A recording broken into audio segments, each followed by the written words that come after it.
وقت چی است؟ وقت ترجمهش اگر کنیم وقت یعنی عمر. همین عمر نگویم، اگر بگیم وقت گویم خوشروتر میفهمیم. این همین 10 دقیقه گذشت یعنی 10 دقیقه عمر رفت. 1 ساعت گذشت، شما اگر بگیم که 1 ساعت عمرت صرف کردی معناش میفهمی که حیف شد. اگر 1 ساعت وقت رفت میگه او قد دقت نمیده. بنابراین دونه که وقت یعنی عمر. ما یک فرموله او دیگه داریم. اگر شما در همی 1 روز 4 ساعت بیهوده گذرونه، 4 ساعت ها، اگر 60 سال عمر بینه همین میشه 10 سال. یعنی این روز 4 ساعت گذشت، پگه 4 ساعت بیهوده، پگه دیگه 4 ساعت بیهوده، همین 60 ساله شده حساب میکنه. همین هر روز 4 ساعته جمع کنه میشه 10 سال. این فرموله شما متیماتیک میخونید، این 24 تقسیم میکنیم به 6 4 تا میرسه، یعنی 60 سال تقسیم میکنیم 10 سال. یعنی که اگر 1 روز 4 ساعت سوخت، پس در 60 سال چند ساعت میسوزد؟ 10 سال میسوزد. اگر 6 ساعت سوخت چند میشد؟ 15 سال حیات میسوزد. گویا که شما همین 10 سال حیاتتون بریده میپرته. من یک آدم است 20 ساله زندان میکنه، میبره 30 ساله. یک اون کارش پیش نرفته میگه من 10 سال حیاتم سوخت. انمی بیهوده گذراندن وقت یعنی که سوزاندن عمر. بنابراین شما هر روز بیگاه که شد، منم خیلی حساب کنید خودتون در بیگاه گوید که انا می روز 24 ساعت چخه کردم، 8 ساعتش خوب، همین قش درس، همین قش کار، همین قش استراحت، انا این 4 ساعت بیکار رفته است یا 6 ساعت بیکار رفته است. هر بیگاه حساب میکنیم. من باور دارم که اگر همین 2 کس 4 کس همین گپ گیرد و اجرا کند، الکی موفق میشید. همون 2 کس نوبیغه میشد. حساب میکنیم بیگه که چند ساعت همین روز بیکار رفته است. با پگو همین 1 ماه ده بعد جمع میکنیم میگه که همین ماه مثلا 30 روز است، از همین 5 روزی من سوخت است. سال ده الکی این 2 ماه میشه. همین خیلی شما میبینی که وقت تو از دست رفت. بنابراین همین را کم میکنیم، میگه پگو یا هفته دیگه همین را 3 ساعت میکن، 2 ساعت. اخیر شما با وقتتون صاحب میشه. آدم وقتش خودش اداره کند، همون میشه موفق.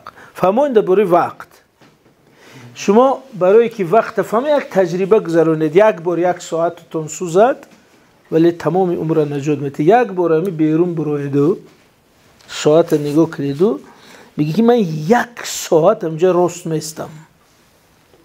شما الکی در 15 دقیقه پوتون در میکن، 20 دقیقه در بتوقت میشه، نیم ساعت میغلطید. پس میگه که این 1 ساعت یک بسیار بوده است، ولی به بیهودگی میگذاریم نمیفهمیم. یعنی انا خیلی وقت حتما چیکار میکنید؟ اکونوم یا که صرفه جویی. دوم چیزی که درباره تربیه این استادا هستن شما دایتون گرین است که امی ادب یعنی چی است. ما هر روز میگیم که با ادب شو. امی معلمو جمع میکنن خیلی رنگ شما میگن که او بچه با ادب شوه، مهمونوم بیاد بی ادبی نکنه، با ادب شوه.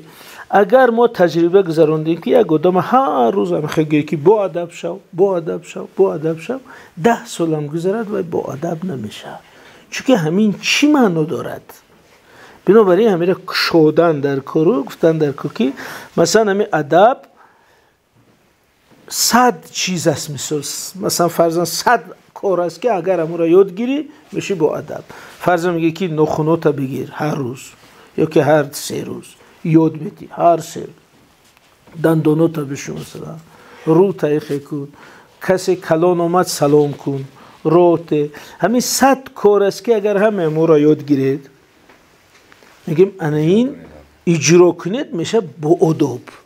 ولی هم خیلی با ادب شو اون بچه میگه که من چیکار کنم آخه با ادب شوم؟ زیر همین مفهوم چه در نظر داری؟ اما وقتی هر یک جزئیاتش یادیم، اینا یگان بار نمیگیم با ادب شو، فقط میگیم که اینا از این بعد هر روز دندون تا میشه، ای بعد هر روز سر دخه، ای روز کلام خیل کتاب خیل باش همین عملایی که عملا یاد دادیم در نتیجه او میشه با ادب. ولی به نصیحت کردن نمیشه آدم تغییر یابد. بنابراین استادا اگر همین متدی عملی با بچه‌ها کار کنید، شرایطای مشکل بود، نه سوید بود و وقت، نه خیلی مکتب و جای وسیع، ولی اینقدر دانشمند از همین وحیا برآمده است. پس همه آب و خاک هست، همه هوا هست، همه مادر و پدری که اونها را تولد کرده است، امروز هم همین ملت، همین نسل، همین قوم هست. پس شما هم همین خیلی شانس، اگه به زبان علمی گیم، همین خیلی گن دارید.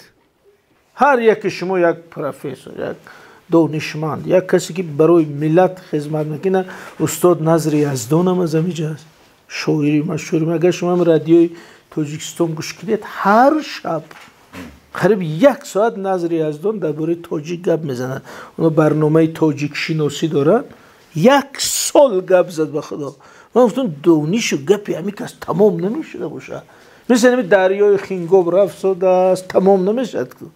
همین استاد نظر یزدان اگر 100 ساعت گپ زنه دانشش تمام نمیشه. انا از همینجا بیرون اومد. پس شما همین نامه یاد گیرید، در ذهنتون گیرید که من هم میتوانم، ما هم میشویم همین خیل. اونا از همین آب خوردن، از همین هوا نفس کشیدن، از همین نان خوردن، از همین اصلی طویل دره و اخیا خوردن و این قدر آدمای بزرگ از اینجا بیرون آمده است. پس چی معنا دارد؟ که هر یکی شما میتونید همیشه شوید.